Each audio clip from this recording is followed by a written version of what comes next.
टक्क लाएर ऊ त्यो हाम्रो खेत यो भक्किन आँटिरहेको छ नि अनि यो सो hello everyone welcome back to my channel. I hope हजुरहरू एकदम सन्चै हुनुहुन्छ होला। म पनि एकदम सन्चै छु। अनि आज चाहिँ म पनि यस्तो टुपी बाँधेर उपस्थित भइसकेको गएको छु। टुपी बाँधेर उपस्थित भइसकेको गएको छु। अलिक टुपी बाँधेको अलिक ह्यान्डसम नै देखेको छु होला। अनि अहिले चाहिँ म खेतमा दिदीलाई भाइलाई बाउलाई खाजा पुर्याइदिएर आएको। उनीहरू काम गर्दैछन्। म चाहिँ काम नगरेको किनभने म अलिक बिरामी जस्तो छु र अलिक काम नगर्नु एक दुई महिना भन्ने छ। त्यही भएर काम गर्दिनँ। नत्र म पनि काम कम त गर्ने मान्छे हो। अब काम थोरै गर्थेँ म। अनि अहिले म खोलामा आइपुगेँ। टक्क घर जाँदैछु। खाजा गल्तेर घर जाँदैछु। अनि यसो खुट्टा पनि पखाल्नु पऱ्यो नि त। अनि घर जाँदैछु। ठ्याक्कै खोलामा पुगेँ। अब पानी आउनु आँटिसक्यो क्या अर्को अनि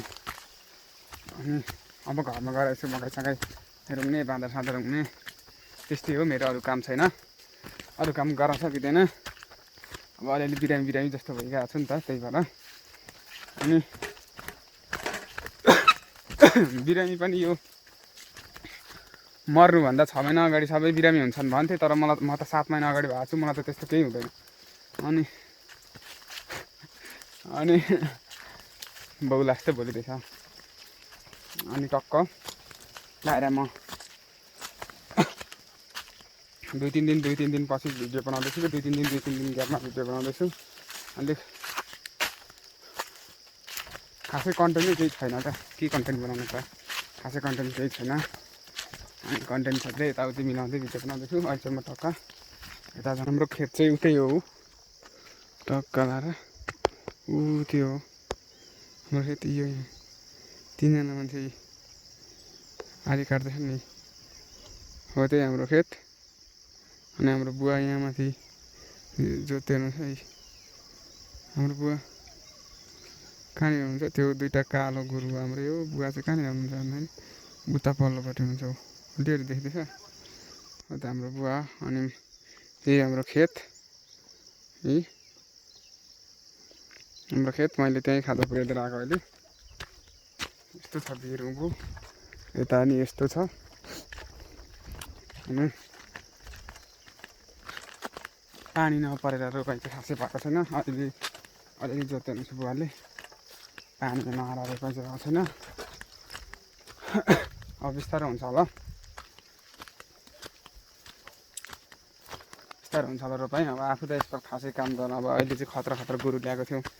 खतरा अब जोत्नलाई मजा आउने भर गोरु ल्याएको थियो। अहिले आफै बिरामी भएर जोत्न नपाइने भयो। क्या बताउँ अब। अनि आफै जोत्न नपाइने भयो। अनि आफू त बाँदर हुने लोहोइ चेस्चे लोहोइ भन्दै बस्ने।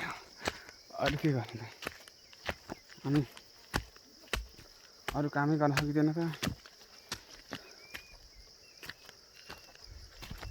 यो गोठमा कि हामी पहिला यो गोठमा मकै पोलेर खान्थ्यौँ। अनि यहाँ गोरुहरू बाँधेको हुन्थ्यो यो गोठमा। यो गोठ त अलिक ठिकै छ। त्यही पनि भक्किन आँटिरहेको छ नि। अनि यो मकै पोलेर खान्थ्यौँ। जुत्थ्यौँ डम बस्थ्यौँ। यो गोठमा रमाइलो हुन्थ्यो। अहिले यो गोठ नछाएर त्यो मकै चाहिँ हामीले तिमी आएको मम्मी घाँस काट्न। तिमी आएको घाँस काट्न। अनि नभए चाहिँ किन आएको त नि।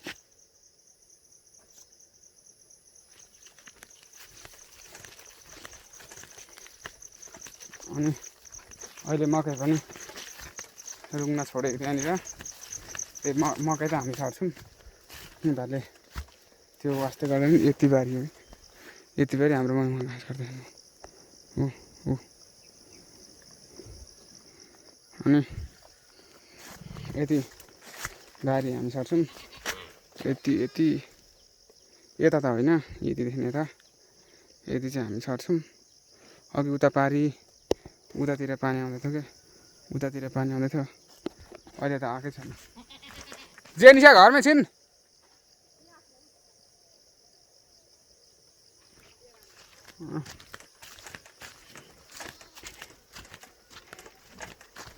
उफ, मम्मी घाँस काट्न गएको छैन, मम्मी त गएको। अनि हामी कहाँ पो भन्दै थियौँ, के पो भन्दै थियौँ, अनि त्यो मकै हामीले छरेको, नभए हामीले नछरेको थियो भने त्यो बारी बाजिन्थ्यो। र म घर पनि आइपुगेँ। ये हमारा घर, ये पर डेन्जर उड्छ नि।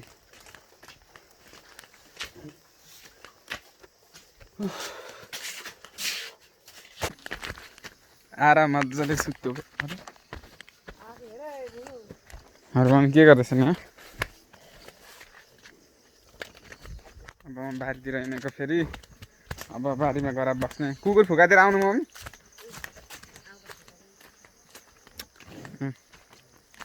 बारीमा गएर बस्ने भन्दा नि बारीमा गएर बस्ने भन्दा पनि कुकुर फुकाइदिन आउने। एकछिन बस्ने, कुकुर फुकाइदिन आउने।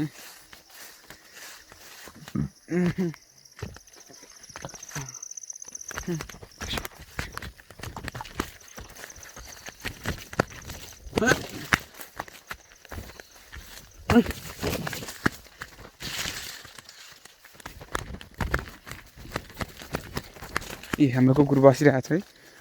ओइ बसिरहेको छ, त्यसलाई फुकाइदिने। अनि जहाँ अब कुकुर फुकाइदिन पनि लागेको यसलाई। अब घर यसो गर्नु।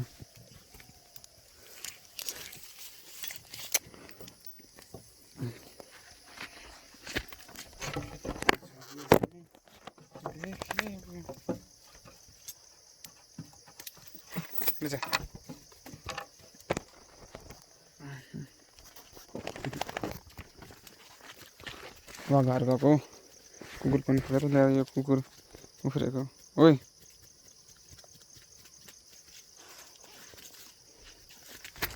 ल्याएर के गर्छ? ल आजको ब्लग यतैतिर अन्त्य गरौँ है। भोलि अर्को ब्लगमा भेटौँ ल। अब आजको ब्लग यस्तै हो, भोलि अर्को ब्लगमा भेटौँ है त। Okay by.